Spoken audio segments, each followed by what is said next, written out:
It's match day at Yankee Stadium as New York City FC, winless in their last 9 contests, look to turn things around against the red-hot Columbus Crew, victors of 3 straight to vault to 6th in the Eastern Conference table. Last season, the club split their 2 meetings, with the host winning both matches. Will the trend continue today for City in the Bronx? It's time for New York City FC Pregame Live. Here are Glenn Crooks and Matty Lawrence.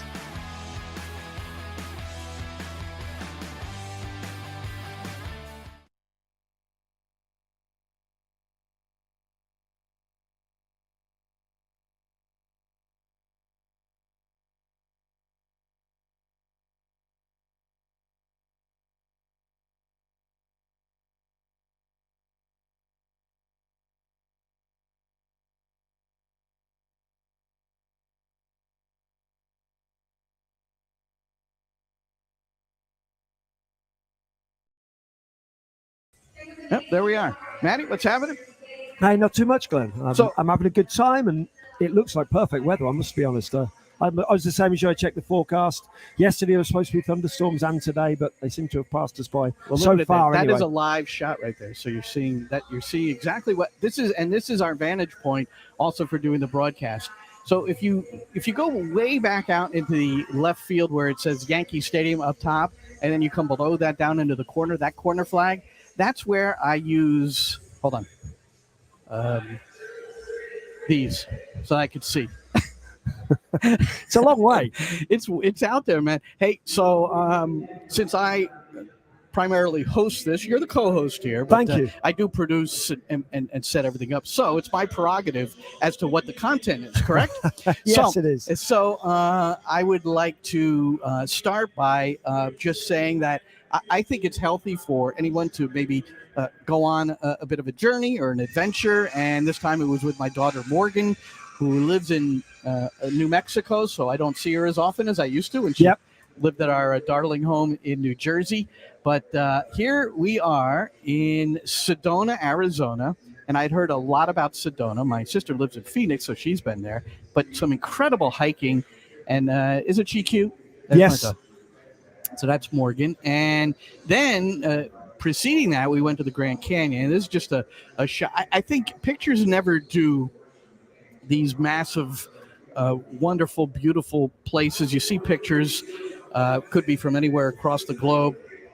But when you're there, Matty, and this is a hike, and I don't know if you can tell, we're right on the edge. Like if I took one step forward, I'd be plummeting into the vastness and the abyss that is the Grand Canyon. So I'm in pretty good spirits. I normally am, but it gives you a little bit more of an energy. And now we come back to the reality of this: New York City playing host to Columbus Crew SC. Columbus, they're on a streak. There's 2 streaks here. Columbus is on a 3-game win streak. New York City has not won a game since April the 22nd, so more of a dubious streak. And I wonder just initially, Matty, as we move into this, Columbus also has only won a single game in this overall series on the road, either at Yankee Stadium or at Citi Field. So what are your initial thoughts? Well, firstly, I'm very happy that Lucas Salawan's not playing for Columbus Crew. That's true. Not only the best player for Columbus Crew, but one of the best players in MLS, if not I think it's him for me, Carlos Heel, Hani Mukhtar are right up there as the best players throughout MLS. So him not playing, I think is a huge bonus. Maybe not for the neutral, but for any NYCFC fans and NYCFC as a team. I think neutrals always want to see the best players on show, so it's a shame he's not playing. Right. I enjoy watching him play, but I don't enjoy watching him play against NYCFC too much. 3 set-piece goals in 2021 in games against New York City FC. And speaking to Nick Cushing down in the locker area before the game, he just, we talked about Zelarayan, and you have to admit that it's a benefit to New York City, not just because of the player he is.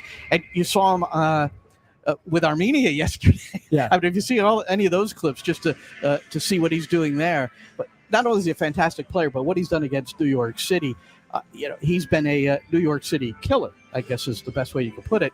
And I mean, if you look at the current crew, I'm just looking at 6 goals, 1 assist in the 6 games he's played against New York City. Yeah, absolutely. Yeah. He's a real nemesis, a real thorn in the side. And I think when he's playing against you, you don't want to give free kicks away on the edge of the box. I know you never do really, but against Columbus Crew, he will hit the target. And more often than not, it seems he hits the back of the net against NYCFC. 8 goals and 7 assists this season already for the Columbus Crew, as you said. Got 2 goals against Wales in their 4-2 win. It's a shock win. Armenia are ranked in the FIFA ranking something like 78 places lower than Wales. Yeah. So it's a good performance from Armenia and Zelawayan as an individual. So, yeah, forget him now. He's not playing. But also they have other goal scorers, and that's the thing. I think the one thing that NYCFC's missing are true goal scorers, and they've got a whole host of them, Columbus Crew, whether it be Cucho Hernandez, 4 goals and 7 assists, Christian Ramirez, 5 goals and 1 assist. Yes, Zelawan's not there as the top goal scorer, but there's other players as well. I've been a Ramirez fan for a long time. Absolutely. And he was doing it with Minnesota when they played in the NASL. He's 32 years old now, and he's never really gotten a clear-cut chance with the U.S. men's national team. Now, time has passed him by for that opportunity. But I want to get to the disparity in the goal scoring and the chances as well. This is from the pregame interview, which was hosted by Roberto Abramowitz, our colleague on the Spanish side, who filled in for me for the pregame interview with Nick Cushing. The full interview coming up at 3:15 p.m., part of our radio pregame show. And before I get to that, Maxime Chenot, like Lucas Zelarayan, is away on international duty. So New York City will not have their normal starting central defender. And Luxembourg, he was a starter. I was amused by this. He was a starter at left central defense in a 3-back for Luxembourg this morning. They defeated Liechtenstein 2-0. But I don't want to hear Chenot complain about playing on the left side anymore. Not that he hasn't publicly said that, but I know he is, and we've noticed it, and he's kind of intimated it jokingly that, boy, I wish I played more on the right. But here he is on the left for Luxembourg, yeah. and they get the clean sheet in there. It's a Euro qualifier, so it's a big match. It is. It's a huge match. And look, he's never complained about it, but it's just factual. As a right-footed player, of course, you would rather play in the centre of a 3 or on the right side of a 3, or in a 2, you'd rather play right-sided centre-half rather than left-sided centre-half. That's just obvious. It's just human nature. You feel more comfortable on your natural side. Yeah, he would never, ever complain about it per se. You just know he's not as comfortable on the left as he is on the right. Wow. So you see the starting lineup being scrolled, or if you're just listening to this, I guess we'll go through it for you. But there's just one change for the match at RSL, which ended 0-0. Micha Ilinic will come in and start at wing-back on the right in place of Steven Turnbull. So New York City, again, will go with a 3-back system. It'll be Alfaro on the left, Justin Hack in the middle, and James Sands, 1 game removed from departing for maybe 5 games. He's been invited in by B.J. Callahan to be part of the U.S. men's national team for the Gold Cup. So, but that's the defensive side of the ball. The attacking side, I had to look at this statistic twice and kind of go through it a little bit, because at first it seemed it was incredulous.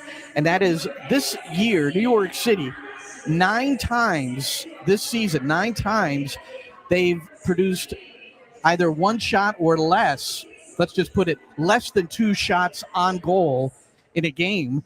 And in their first 7 seasons of existence, and this is an Opta statistic, they had only managed less than 2 shots on goal 8 times.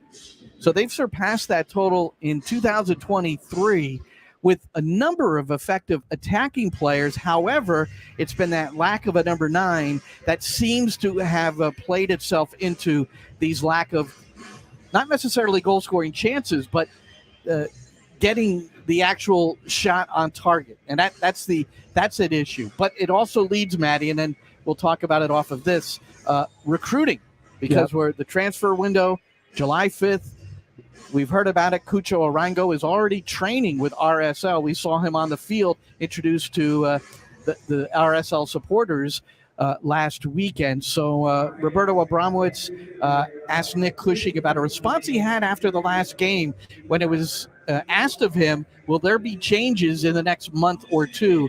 And he just said a simple word, one-word answer, and it was yes. We're working incredibly hard. We're watching a lot of players. We're making sure that we do strengthen the team. We have a desire every transfer window to make sure we improve the team. And if those right guys become available, we will do that. And as soon as we have more information and the transfer window opens, the fans will see how we're going to improve the team. But for us, I think it's important that we concentrate on these next 3 weeks, because there's some important games, and that can put us in a position when we do improve the team to have a position that we can really build off.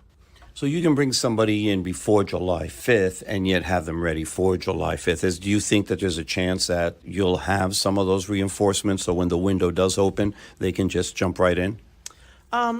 Listen, I can't be really specific because we don't have that opportunity at this moment in time. But from a coaching point of view, I look at Salt Lake and they have Chicho Arango in the building, on the training field now, pre-July the 5th.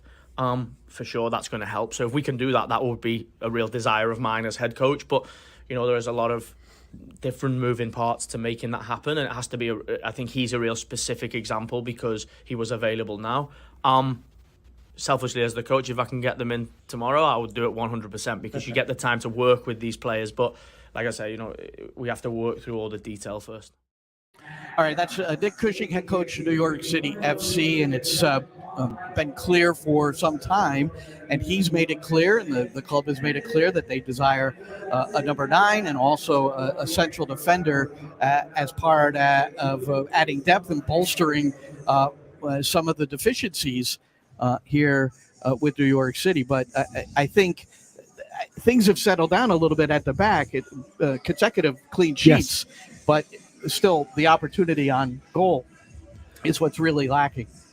Yeah, it is. It's all down to a centre forward. And a centre forward doesn't just bring goals either. A centre forward helps in build-up play, obviously. He's the focal point. The player normally plays between the width of the 18-yard box, if not between the width of the goalpost. You can just feed balls into him. He can act as a wall. You bounce balls off the centre forward. He can lay the ball out wide to the wing-backs as it is now, get the ball into the box, and as he's laying it off, he's spinning and getting to the back post or across the face of the goalkeeper at the front post.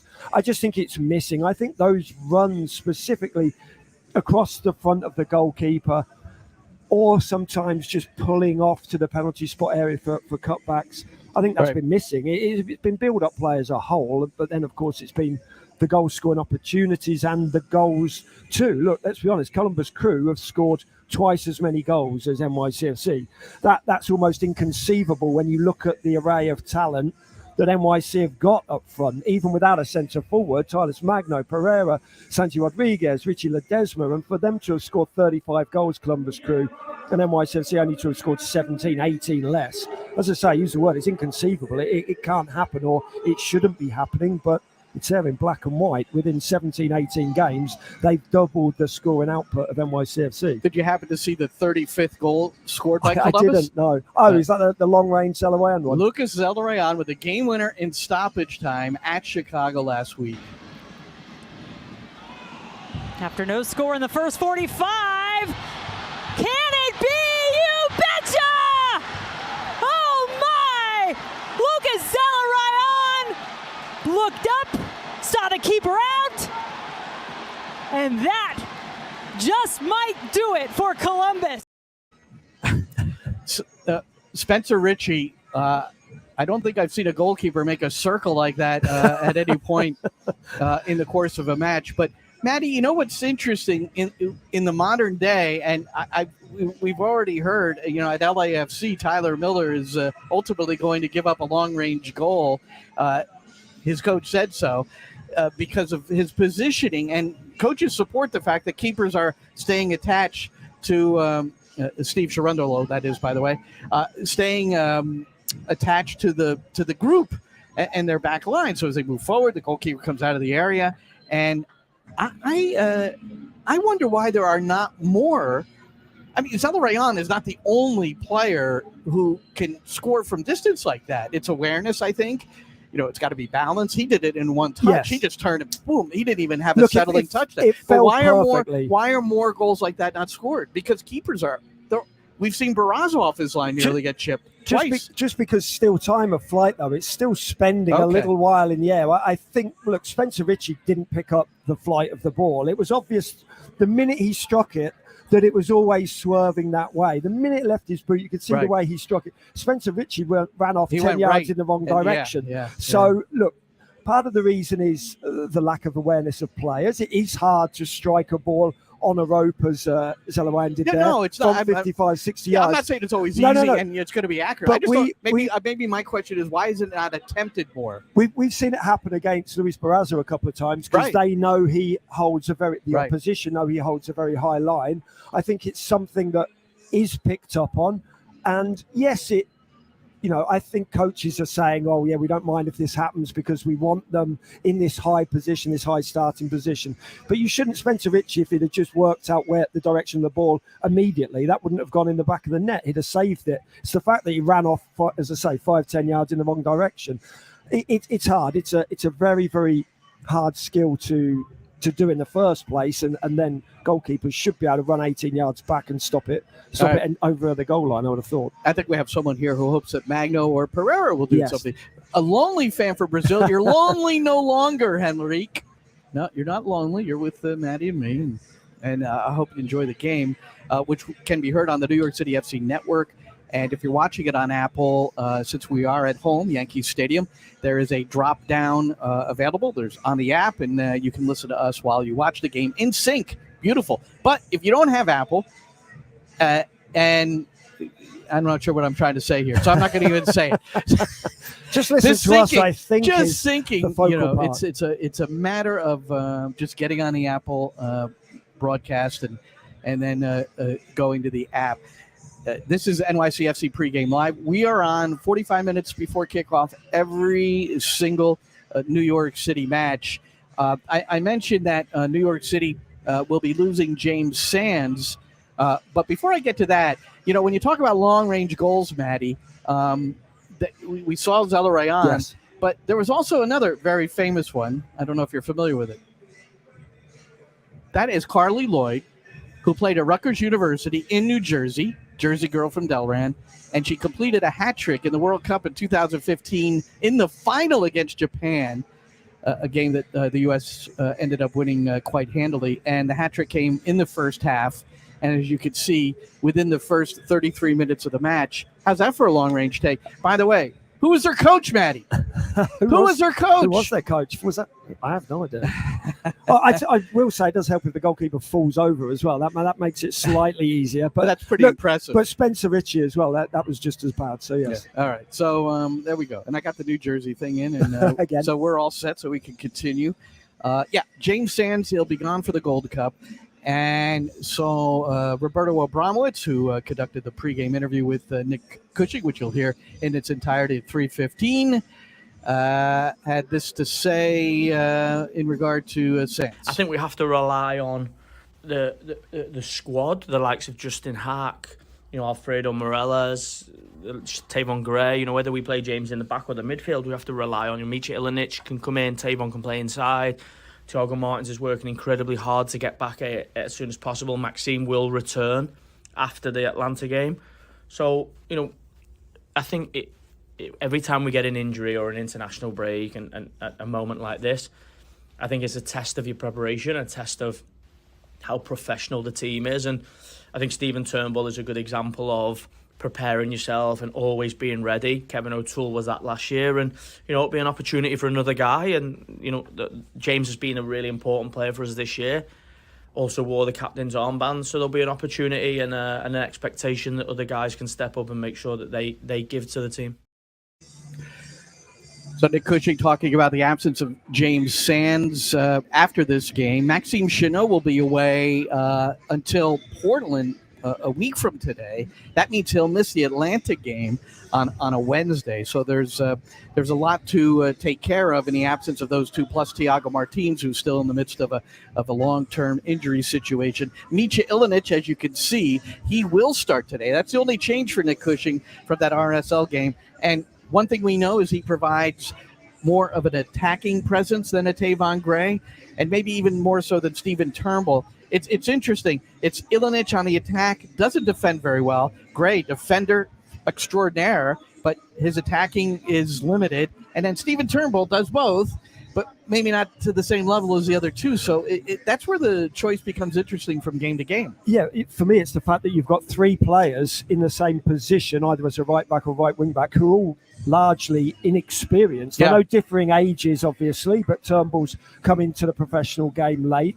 So you can switch them about. I don't think physically and mentally that you can expect any of the players to play 10 games on the bounce. So you're going to have to pick and choose when you play them. I agree with how you described all three of them. And today, I would want Ilinic, the smaller pitch. Hopefully, NYCFC are dominating possession. He can get high up the field. We know that technically he's the best of the three. And we know that as a former winger, as a youngster, which wasn't long ago, as he's still a youngster, right, he was very accomplished as a winger. And I think you're absolutely spot on. Defensively, he's the least sound of the three. But as a wing back, if you're dominating possession, he shouldn't have to defend too much. So it suits him. All right, so below us on the right, it's Columbus Crew SC in the midst of their warm-up on the far side of the pitch in front of the supporters in the left field bleachers, although they are normally late arriving just for kickoff after getting into the party mode in the outskirts of Yankee Stadium. And yes, Ilinic, the only change. And wonderful, we're getting the lineups here from Mark Fratto, our man on the public address. How did Fratto become the guy that delivers the lineup to us? But there it is. And that means we have Columbus as well. And Patrick Schulte in goal again. Aloy Room has been out a lot of the year with an injury. Only one change for Columbus, and that's necessitated by Lucas Zelarayan away on international duty. So Alex Matan, he will step in, and he's a good attacking player who just has lacked a level of consistency, and now in his third year with Columbus Crew. And I want to make sure I cover the things. We got about 2 or 3 more minutes here, Matty, and we talked about Sands being away, and his new coach for the U.S. men's national team is Greg Berhalter. How about that? Now there's something about the hiring of Berhalter. I have no issue with Berhalter extending and becoming the coach again to guide them through 2026, that World Cup right here in the States, in Mexico, and Canada. Can I disagree? You can disagree, okay, but let me get through it all right? Why is he not taking over till after the Gold Cup? I don't understand that at all. BJ Callahan, a friend, a wonderful job he did to defeat Mexico as the leader, 3-0 the other night. Now they're in the Nations League final against Canada tomorrow. That's a 10 p.m. kickoff. 9 p.m. Forgive me, 9 p.m. kickoff Sunday night, the U.S. Against Canada. And the other thing that struck me was that in regard to Gio Reyna, and this is really a touchy situation. I'm not going to go into everything, but it involved Claudio Reyna and Danielle Reyna, the parents, and Gio was nearly sent home from the World Cup because of an attitude issue. But then Greg Berhalter, in what was an off-the-record leadership conference, without using Gio Reyna's name, used him as an example, not in a particularly favorable way. And then all kinds of things happened. There had to be an investigation on Greg Berhalter for kicking his now wife when they were in college at North Carolina. Saga is a mild word when you talk about this. But the thing, and then I'm going to let you make your Berhalter comment, and then we're out of here. The thing I don't understand is in the press conference yesterday, Berhalter said it shouldn't be Gio Reyna's responsibility to meet with Greg Berhalter, and he made it seem like he's not going to meet with him until September before October friendlies. And I do not understand. To me, that conversation should have happened. You could focus on the final all you want. It's out there. Gio knows that this is going to be his head coach on the national team. They should have already had the conversation, which if they have, they have. It didn't sound like it at all yesterday. All right, you're on. Yeah, you get. No, I absolutely. You get somebody 90 seconds. Go. I don't know whether that's strictly true. I would have thought, and it makes sense for there to have been a conversation. It was Berhalter who said no. no. I absolutely know. know. I mean. But Berhalter should be the one for me instigating the conversation. No He's question. the manager, the older one. He should be not only instigating the conversation with Joe Rayner, but I would suggest the family as well to get everything Absolutely. clear. Water Considering under the bridge. they were teammates and best friends. Absolutely. I mean, that should have been done. Yeah. And also, my thing with Greg Berhalter, fine if you want Greg Berhalter to be your coach, but don't profess that there's been some great worldwide search for a head coach and then come up with Greg Berhalter. Like, that's not factual. If you've really done a worldwide search and the best you've come up with is Greg Berhalter, then you didn't do a very good search. That's all I think about it, because there's many many better candidates. If you're saying Greg Berhalter is the best candidate, tell me if many people have turned it down. Fine, right. But we're not going to know that sort of information. Supposedly, Matt Crocker, the new sporting director, interviewed 10 candidates. Then there were finalists. We didn't get a number with that. You have to assume Jesse Marsh was one of them. It sounds like Patrick Vieira, the former New York City coach, was one of them. But Matt Crocker said, in terms of how could you come back to Berhalter and not just, if you're going to hire him sooner without all this process, is that he said, I didn't know him. I never had met him. I had to sit down with him. And I think the next time we do this, it'll be Wednesday. We'll have a little bit more time to maybe spend on it. We'll see. But I was particularly interested in the process and the analytics and the psychological testing. There was a lot that went in. 10 hours of an interview, which I like thoroughness and I like attention to detail. And I also like to be on time, so we have to wrap it up. Next time. So next time we'll be in Atlanta. But right now we've got a game to broadcast, live commentary. If you're watching it on Apple, please use the app and the drop-down feature to listen to the English hometown commentary. That's myself. That's Matty, and it's New York City playing host to Columbus. Enjoy the game, everybody.